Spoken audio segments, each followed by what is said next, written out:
Assalamualaikum warahmatullahi wabarakatuh. Izin memperkenalkan diri, nama saya Ayu Fibri Suryanti dengan NPM 2217051013 dari kelas D jurusan Ilmu Komputer.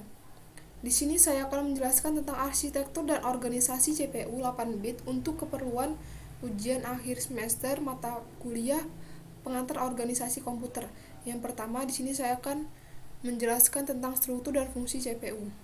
Jadi di sini ada bagian-bagiannya. Yang pertama itu ada control unit. Control unit ini untuk berfungsi untuk mengatur unit-unit di CPU. Lalu ada program counter, ini untuk memori utama, yang lalu decoder untuk menerjemahkan data. Instruction ini untuk memberikan set instruksi yang akan dieksekusi oleh CPU. Register untuk memori sementara.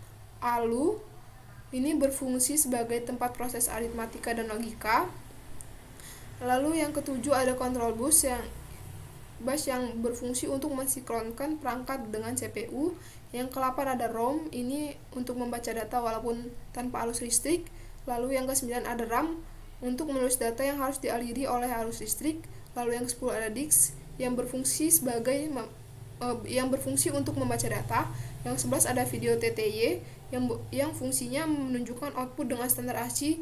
Yang ke-12 ada video LED yang berfungsi untuk memberikan output matriks dari CPU. Yang terakhir ada keyboard yang berfungsi untuk menginputkan data yang akan diproses CPU atau tempat mengumpulkan data. Lalu di sini ada set instruksi. Set instruksi itu ada add, sub, and, or, not, nor, XOR, store, load, move, input, output. Penyajian data. Data dari CPU akan disajikan dalam bentuk heksadesimal, kemudian akan ditampilkan oleh LED control. Selanjutnya ada teknik pengelamatan. Teknik pengelamatan yang digunakan adalah direct addressing atau pengelamatan langsung, yang mana data transfer dari memori yang satu ke memori yang lain. Selain itu, operan atau data akan dipindahkan juga secara langsung ke dalam perintahnya. Berikut akan saya contohkan dari teknik pengelamatan ini.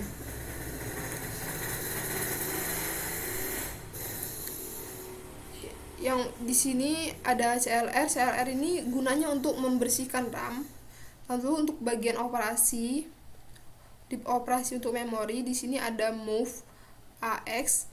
Ini digunakan untuk memindahkan X ke register A. Lalu bagian terakhir ini dapat memindahkan data-data memori dari memori satu ke memori lainnya. Misalnya ini move RAM B RAM A untuk memindahkan address atau memori dari A ke B.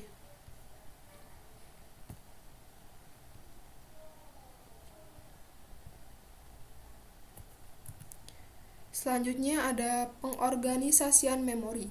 Memori pada CPU ini diorganisir menggunakan ROM, disk, dan RAM. Ketiga media tersebut menggunakan tipe alamat 16 bit untuk menyimpan data 8 bit. Lalu ada bus system, bekerja sebagai penghubung antara komponen yang ada di dalam CPU dengan cara mengalirkan atau mengirim data dari memori untuk ditampilkan LED dan juga diproses CPU. Yang pertama ada RAM, kedua ROM, ketiga LED, keempat CPU, kelima input-output keyboard. Untuk input-output, input berasal dari keyboard dan juga memori, di mana input keyboard berupa masukan dari user, sedangkan input dari memori, khususnya disk, berupa daya yang akan diolah maupun ditampilkan. Selanjutnya ada sistem operasi. Sistem operasi ini digunakan untuk mengelola data serta melakukan manajemen terhadap memori dan mengatur jalannya operasi seperti aritmatika dan logika yang dilakukan oleh CPU. Selanjutnya saya akan menjelaskan logismenya.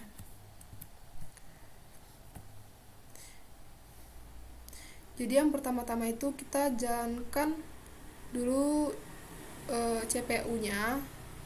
Stimulus di sini. Saya menggunakan frekuensi yang paling besar yaitu 4,1 kHz. Nah, di sini bagian-bagiannya di sini ada CPU, ada ROM, ada RAM, ada keyboard, ada disk, ada LED control, ada LED, ada video LED, ada video TTY. Di sini ada tombol reset, Nah, tombol dan ada tombol-tombolnya itu kayak ada tombol reset, stop sama clear. Tombol reset dan stop, start atau stop ini digunakan untuk CPU yang ada di sini. Lalu tombol reset ini fungsinya untuk mereset data dari CPU. Tombol start or stop ini digunakan untuk mengaktifkan dan menonaktifkan CPU. Nah, tombol clear ini untuk menghapus inputan yang ada di dalam keyboard. Untuk cara kerjanya, datanya sudah diberikan dalam keyboard ini, dimasukkan ke dalam CPU, kemudian dikirimkan ke RAM, lalu RAM dikirim lagi ke CPU, setelah itu dikirim lagi ke ROM. Setelah dibaca oleh ROM, maka akan dibalikkan lagi ke CPU, lalu selanjutnya diberikan kepada disk di sini. Lalu disk akan dituliskan datanya, akan dikirimkan ke LED control. Di sini, LED control ini akan mengeluarkan data matriksnya yang akan dikirimkan ke video LED dan video TTY. Video LED di sini akan mengeluarkan berupa data bitmap. Di sini ada video TTY akan mengeluarkan output berupa standar ASCII. Lalu di sini akan saya coba start. Di sini akan tampilan dari dalam LED berupa data bitmap dan video TTY akan berupa data ASCII.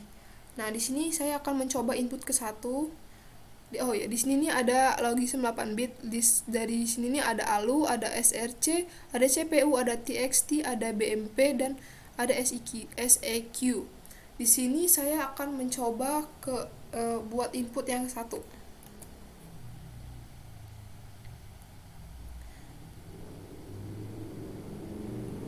Nah, di sini akan mengeluarkan ALU tester. Implementasi dari operasinya ada AND, OR, XOR, NOR, add dan sub. Di sini saya akan memasukkan 4 digit terakhir dari NPM saya, yaitu 1013. Nah, di sini ada yang pertama kode biner dari 10 yaitu 001 0000, yang kode biner dari 13 yaitu 0001 0011. Di sini ada AND, ada OR, ada XOR, NOR, add dan sub. Di sini saya akan mencocokkan dengan yang saya cari secara manual di PPT. Di sini ada tabel kode ASCII. Nah, biner ini kan 1013. Biner dari 1 ini 0001. Biner dari 0 ini 0000, dan ini sesuai dengan yang ada di sini. Yang A yaitu 0001 dan 0000. Lalu selanjutnya ada 13. Biner dari 1 ini 0001 dan biner dari 3 ini adalah 0011. Sesuai dengan yang di sini yaitu 0001 0011 itu 13, dan di sini ada. Selanjutnya kita akan mencoba operasi N. Operasi N ini jika 0 ketemu 0 hasilnya 0. Terus kalau 1 itu 1, kalau misalnya 10 itu 10 itu 0 atau 01 itu 0. Ini nih kayak perkalian gitu. Jadi A kali B. Di sini hasilnya 0001 dan 0000. Kita lihat di sini apakah sama. Nah, di sini hasilnya sama-sama 0001 0000. Ini. Lalu selanjutnya ada OR. OR ini sama dengan seperti tambah gitu ya. Nah, OR ini jadi tuh kalau misalnya ditambah 0 itu 0, kalau 1 itu hasilnya 1, kalau 01 itunya 1, kalau 10 itu hasilnya 1. Jadi itu ini A tambah B, hasilnya 0001 dan 0011. Di sini kita lihat hasilnya sama, yaitu 0001 dan 0011. Selanjutnya ada XOR. XOR ini XOR ini tinggal dianuin aja. Ini kan 00 itu hasilnya 0, 00 itu 0, 00 itu 0. Kalau 1 ketemu 1 itu 0, kalau 0 ketemu 1 itu 1, kalau 0 ketemu 1 itu 1. Jadi hasilnya 0, 0, 0, 0, 0, 0, 1, 1. Ini 0, 0 dan 0, 0, 1, 1. Lalu selanjutnya ada NOR. Nah, NOR ini yaitu kalau A ketemu B itu 0 ketemu 0 itu 1. Kalau 1 ketemu 1 itu hasilnya 0. Kalau misalnya 0 ketemu 0 itu 1 dan 0 ketemu 1 itu 0. Jadi hasil di sini adalah 1110, 1100. Hasil di sini kita cek apakah sama dengan yang ada di logism. Di sini hasilnya 1110, 1100. Jadi di sini sama dengan yang ada di PPT tadi. Lalu selanjutnya ada add ini kayak aturan penjumlahan. Jadi 0 tambah 0 itu sama dengan 0 carry 0. Kalau 0 tambah 1 itu 1 carry 0. Lalu ada 1 tambah 0 itu 1 carry 0. Kalau 1 tambah 1 itu 0 carry 1. Kalau misalnya 1 tambah 1 tambah 1 hasilnya 1 carry 1. Di sini ada A-nya 0001 sama 0001, 0000. Lalu yang B ada 0001 sama 0011. Hasil dari penjumlahannya yaitu 0010, 0011. Kita cek apakah sama. 0010, 0011. Jadi hasil yang di sini sama yang di PPT tadi itu sama. Dan yang terakhir ada sub. Sub ini adalah aturan pengurangan. Jadi kalau 0 kurang 0 sama dengan 0 borrow 0. Kalau 0 kurang 1 sama dengan 1 borrow 1. 1 kurang 0 sama dengan 1 borrow 1. 1 kurang 1 sama dengan 0 borrow 0. Jadi di sini A-nya ada 0001 dan ada di sini A-nya ada 0001, 0000. Yang B ada 0001, 0011. Jadi sub dari ini adalah 1111, 1101 yang bernilai FD. F ini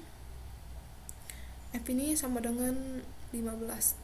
Di sini 8 ditambah 4 tambah 2 tambah 1 hasilnya 15. Lalu di sini 8 tambah 4, 12 tambah 1 adalah 13. 13 itu D dan 15 itu F.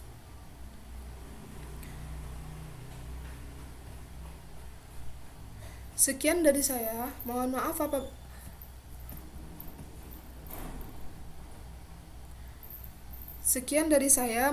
apabila ada salah kata. Saya akhiri. Wassalamualaikum warahmatullahi wabarakatuh.